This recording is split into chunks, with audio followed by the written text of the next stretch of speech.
వర్షం పడుతోంది.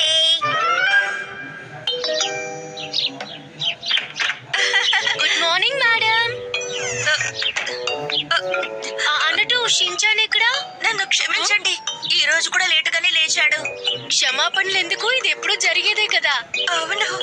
ఇంకా చెప్పాలంటే తను స్కూల్ కి ఆలస్యంగా రాకపోతేనే మా అందరికి కొత్తగా అనిపిస్తుంది. తను కరెక్ట్ టైంకి వస్తే భారీ వర్షాలు పడిపోవు.